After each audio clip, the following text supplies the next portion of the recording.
Africa Content TV.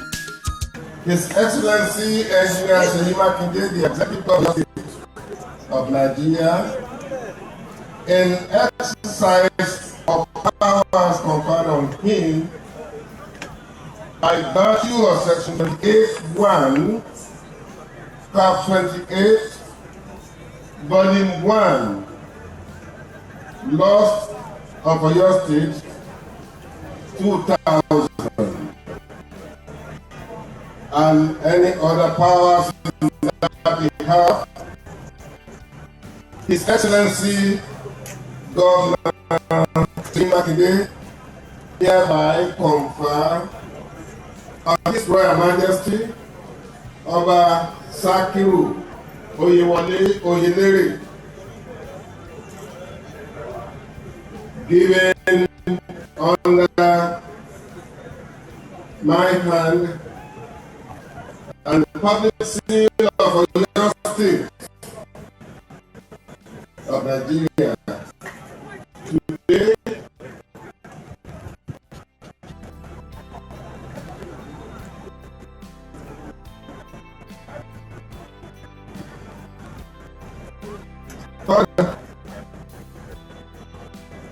of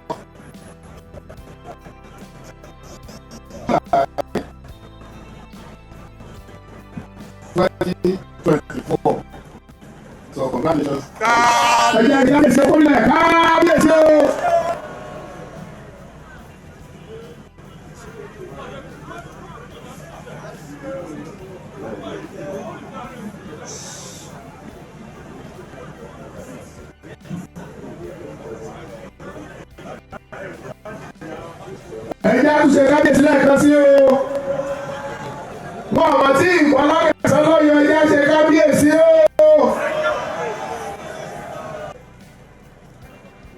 Our own handsome deputy governor. Àtẹ̀wọ́dé àfún deputy governor sórí ọlọ́run wa. Ó kú kan kú. Ẹ̀yin ọmọ òpin ìkùnpin náà. Ilé ń sọ lóko òkúrò dùgbẹ̀dùgbẹ̀ lókè àjà. Ọ̀pá àṣẹ ti lọ́wọ́ kábíyèsí Onífiditi ẹjẹ́ ṣe kábíyèsí. Ẹ̀yin lọ́rọ̀ mọ̀ lóko kí lọ kọ́lọ́wọ́ bàbá tí rí lóko ògùn. Gbogbo Fiditi kábíyèsí o. Bíbélì lọ́pàá bàbá tí yín òpópó ló yé mi yéké gan. Bó bá yé wa yéké lọ́wọ́ ti wí ẹjẹ́ ṣe kábíyèsí o.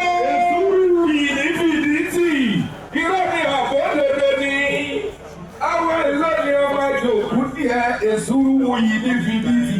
Kábíyèsí, wẹ́wẹ́wẹ́ làárẹ̀ la, tẹ́ nígbà lọ́fọ́lẹ̀ tẹ́ èèyàn lọ́ọ̀ta. Thank you, Excellency. Ẹ dákúnlẹ̀ kan tí ẹ bá ń ṣe kábíyèsí o. Ọ̀rọ̀ àkọ́kọ́ látẹnu kábíyèsí lábẹ́ gbọ́ báyìí. Acceptance speech by Oba Sakiru Oyewole Adekola Oyelere, the Onifiditi of Fiditi land. Abẹ́lẹ́ mo bá kù lọ́tọ̀, ọmọ ewé gbogbo kìkì oògùn. Bàbá ọmọ ọbẹ̀ ọ̀pẹ ní bẹ́sù ọbẹ̀ ní bẹ̀rí olówó àtẹ́lẹsẹ̀ wọn sì máa fẹ̀ ìnáwó èèyàn tó bá ní òfò náà.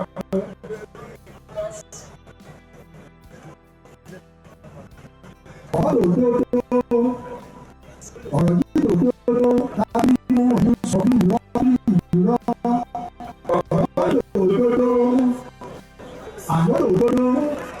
Ọ̀rọ̀ yìí lòdòdó àbí inú ẹ̀mí sọ bí ìrọ́ bí ìrọ́. Ọ̀rọ̀ yìí lòdòdó. Your Excellency, the Executive Governor of Oyo State, who is ably represented by his deputy, Barrister Bayo Lawa, member of Oyo State Executive Council, the royal fathers here present, the esteemed guest, my beloved homeland people of Fiditi, distinguished ladies and gentlemen. Today is a day of immense joy and profound gratitude as I stand before you, honored to be crowned as your traditional ruler. I am acutely aware of the great responsibility that this role carries.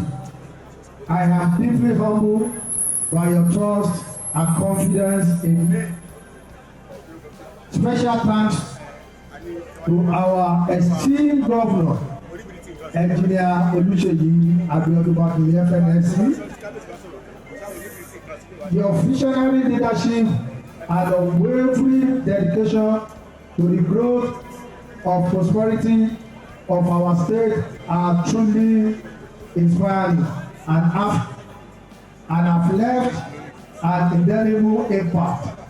Your pivotal role in today's successful coronation and your relentless support for our community's development profoundly uplift all Fiditians. We deeply appreciate your comment, your commitment and foresight.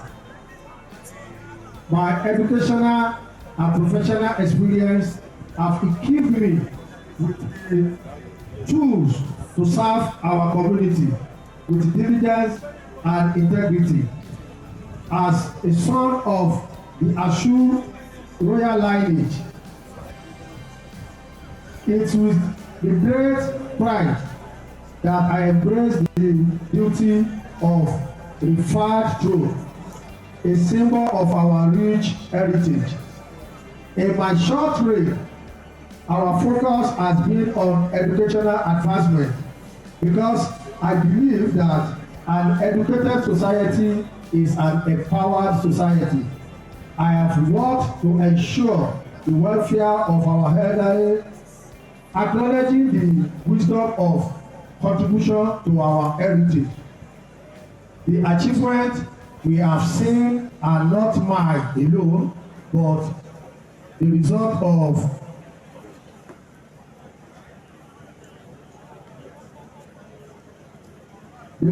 collaborative effort by many dedicated Fiditians and supportive constituency of Oyo State. As we endeavor to attract business and growth, our goal is clear: to foster economic growth and create opportunity for all. This project has stepped forward a brighter future, one where our youth can strive and our community can prosper. To my beloved wife, Olori Olanike Oyewole, and our children, your unwavering support has been my strength. I also extend my heartfelt appreciation to the many men and women whose guidance, counseling, and friendship have been invaluable. As your Oba, I pledge to lead with wisdom, compassion, and a steadfast commitment to justice. Let us continue to cultivate unity and harmony, drawing inspiration from our past to fuel the aspiration of our future. It is together that we can navigate this challenge ahead and time. This coronation is merely a personal milestone, but celebration of our collective aspiration and potential. I ask for your continual support and prayer as I strive to fulfill my duty with honor and dedication. May my reign be a period of peace, progress, and prosperity for Fiditi and beyond. I am deeply honored to serve you. Thanks. Long live Fiditi, long live Oyo State, long live Federal Republic of Nigeria. Ẹ ṣé mo dúpẹ́ o. Àkànní ọ̀dà.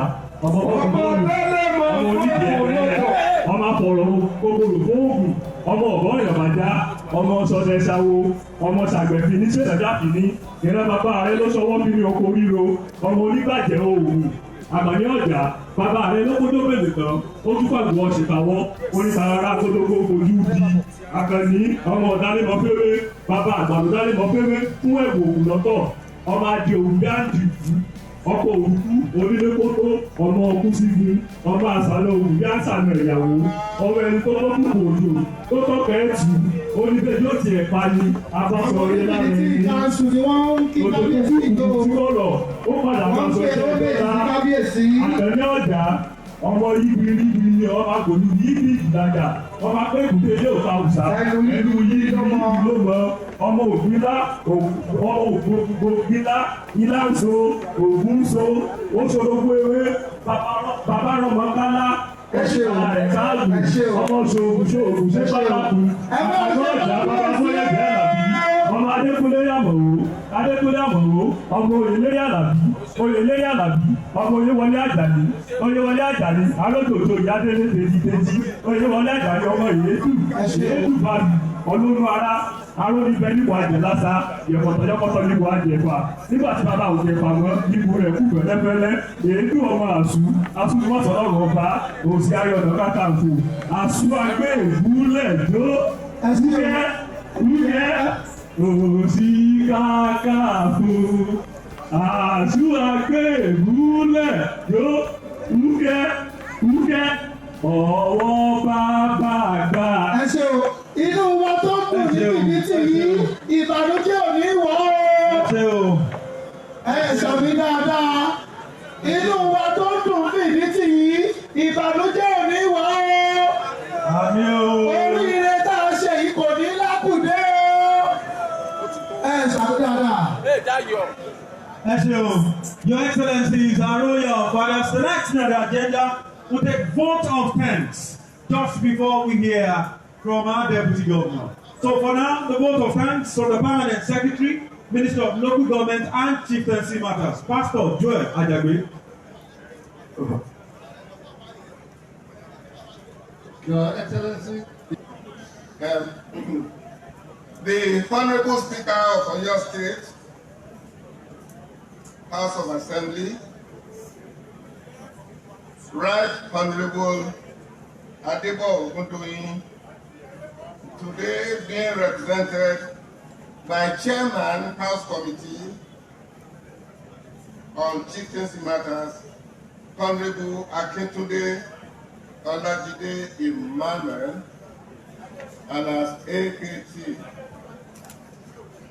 and all other honorable members of the Oyo State House of Assembly here present.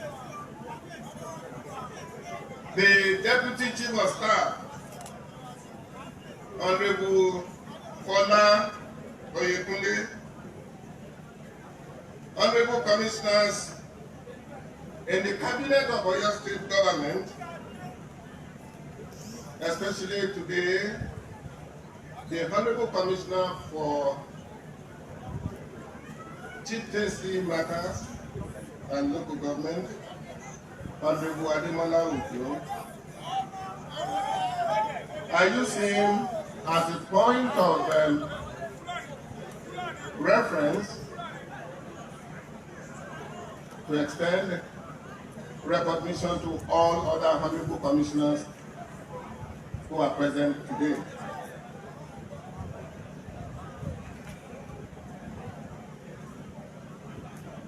The Chairman, Traditional Council of Afijio Local Government, His Royal Majesty, Oba Abiola Taiwo Alawi Opawe, Your Royal Majesty, Oba Olufemi Makinde, the Abu Obidora, Royal Majesty, Oba Solomon Oyewole, Ajani, Amorin, Your Royal Highness, Gov.Seyi,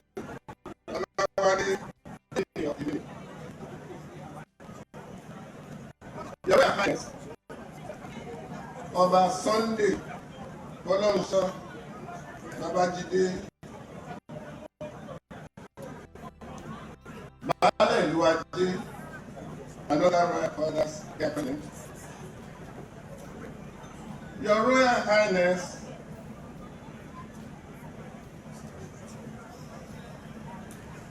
Kábíyèsí, the Onpetu of Ijeru,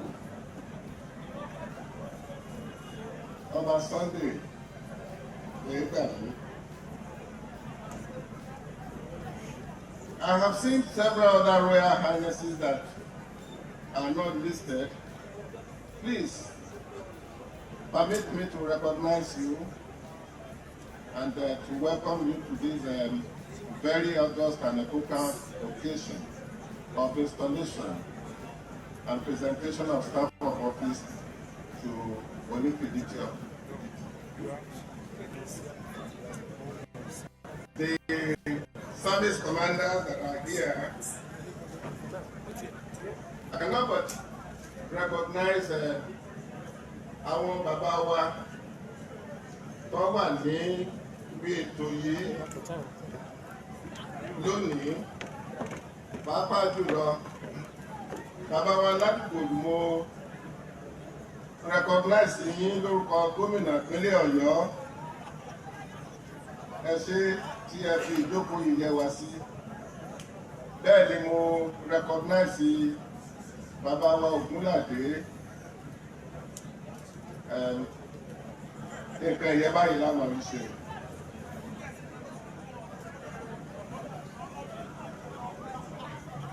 Your Royal Majesty, the newly installed Onifiditi of Fiditi, Ọba Sakiru Oyewole Adekola Oyelere,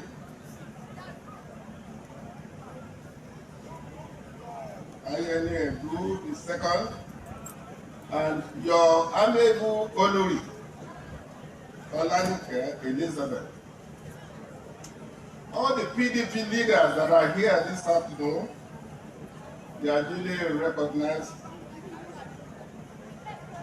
I recognize the chairman of this local government, who has been very active in the organization and presentation of the staff of office this afternoon. Prominent religious leaders that are here this afternoon, I recognize all of you. Labor union leaders are duly recognized as well. The children of the Gov.Seyi, we are recognized, and I extend congratulations to you. All sons and daughters of Fiditi, I say congratulations to all of you. Àwọn ọmọ Fiditi wà bí àbí wọn sí ń bí. Mi ìbọn dáadáa, ẹ wà bí àbí ẹ̀ sí ń bí.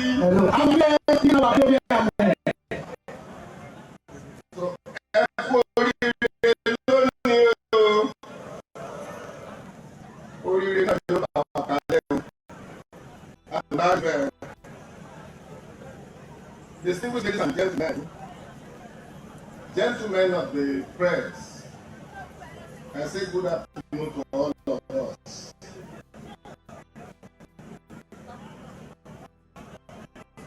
Lónìí,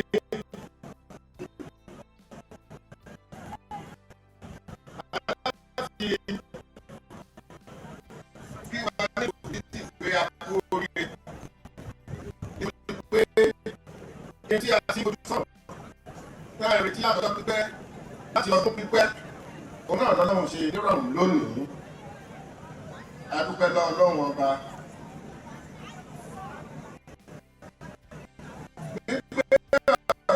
àṣẹ fún wa lónìí ìrọ̀mbálẹ̀ ẹni wọ́n ṣe ní ìtọ́jú ọ̀rọ̀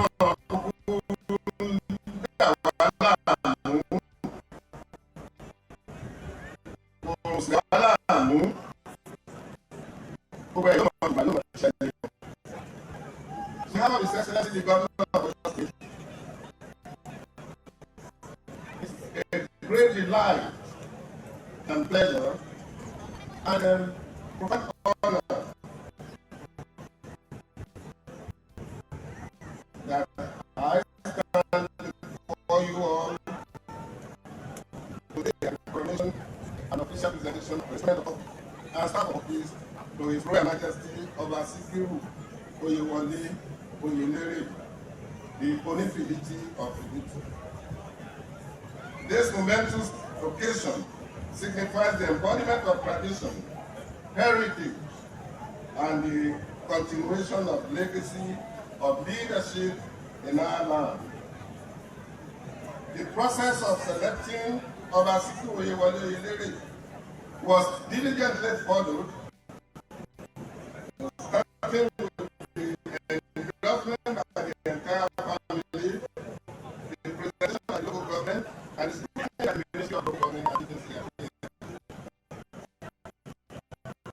This transparent and traditional selection process is our commitment to upholding the due process in the appointment of our Gov.Seyi. Lónìí, gbogbo ìgbésẹ̀ tó yẹ ká gbé, ìgbésẹ̀ mẹ́ta pàtàkì láti gbarú ọ̀pá àṣẹ yìí. Ìgbésẹ̀ mẹ́tẹ̀ẹ̀ta ni ọba Oyèlérè gbé. Èkíní, ìdílé tó kàn láti fi ọmọ oyè orí adé lẹ̀ láìsí àtakò, wọ́n fà wọ́n kalẹ̀. Ìgbésẹ̀ kejì, gbogbo àwọn afọbajẹ wọ́n fọwọ́ sí yíyàn tó yàn wọ́n láti dìlé. Ìgbésẹ̀ kẹta,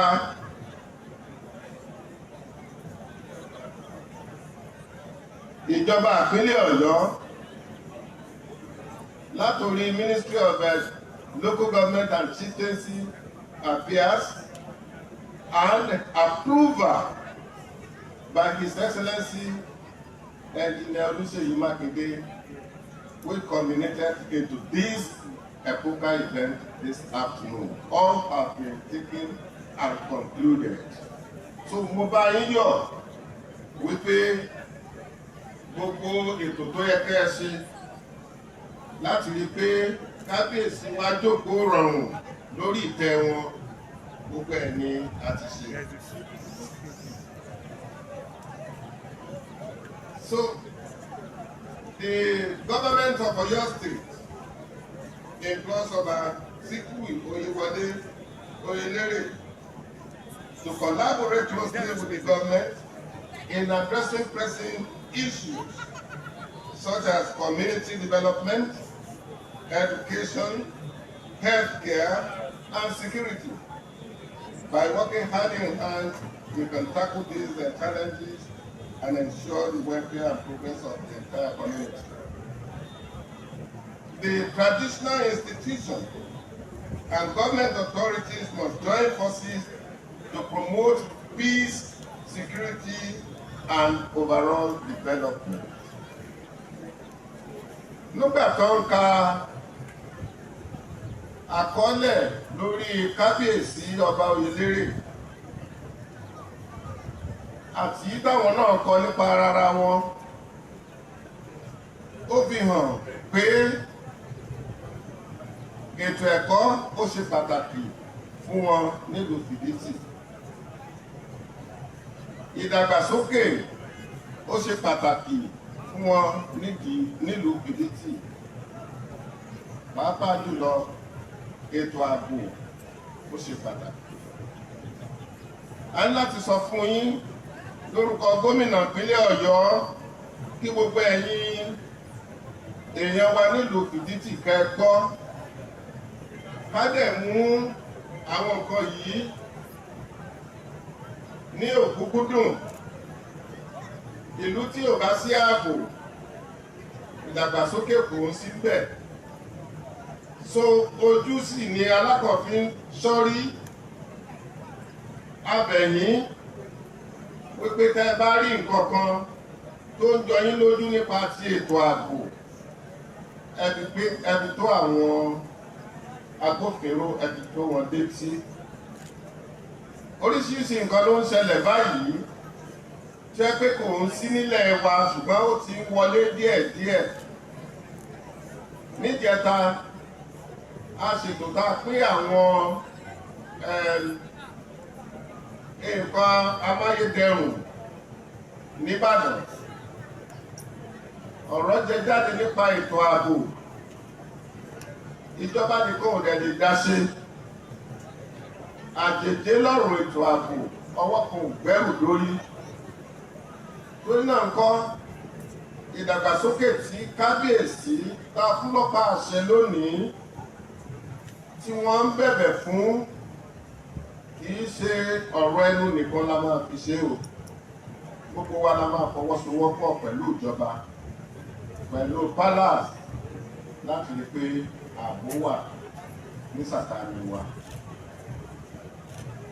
A mọ̀ wípé níbí yìí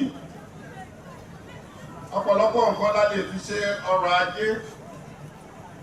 Ìlú èso nílùú yìí, the city of blessed with fruits oríṣiríṣi.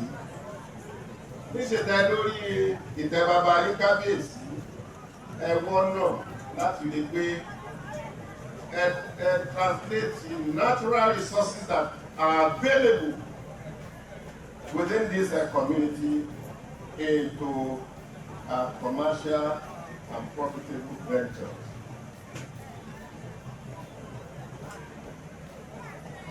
Bákan náà, a láti rọ gbogbo àwọn ọmọ ìlú Fiditi wípé ẹ gbọ́dọ̀ fọwọ́sowọ́pọ̀ pẹ̀lú palace. Ẹ̀yin lẹ rí wọn gẹ́gẹ́ bí ọba tó lè represent yín. Ẹ sì gbọ́dọ̀ ró wọn lágbára láti rí pé àṣeyọrí ìdàgbàsókè ó wà níbi. So the Kábíyèsí must take necessary steps to prevent the scourge of kidnapping, banditry, and land grabbing in your domain. These are challenges that we face everywhere now in our communities. Kidnapping, banditry, land grabbing. Ẹ gbọ́dọ̀ mójútó kẹ́rí pé àwọn mẹ́lẹ̀sì yìí ó lè fa ìsẹ́yìn. The present administration in Oyo State, under his able leadership of Gov.Seyi Makinde, has zero tolerance for these menaces, and we expect that he will fully cooperate in eradicating them. At this juncture, let me charge you, Your Royal Majesty, to embrace wisdom, grace, humility, befitting a monarch of your stature. Engage with the voices of your people, listen to their needs, and lead by example in fostering unity and progress in this domain.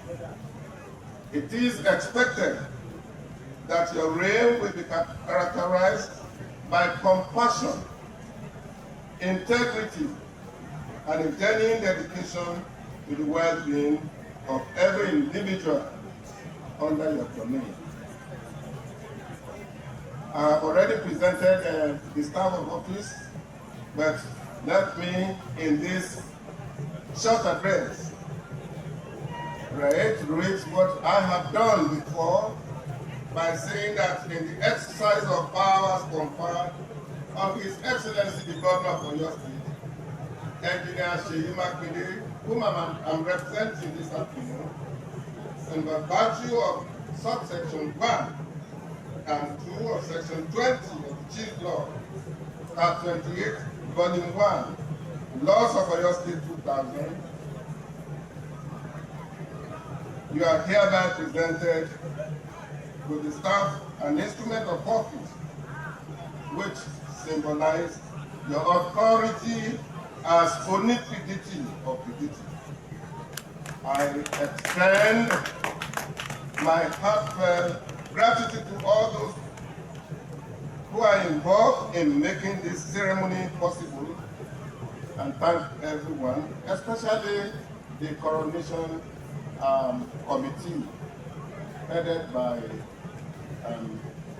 Eedu, Additional. We thank you for unwavering support and dedication to the progress and unity of Fiditi. Let us continue to work together towards a brighter future for generations to come. Thank you all, and God bless you. Thank you. Thank you, Excellency. And with that, we have come to the end of today's event. Excellency will now take an official portrait with the brand new Onifiditi of Fiditi land.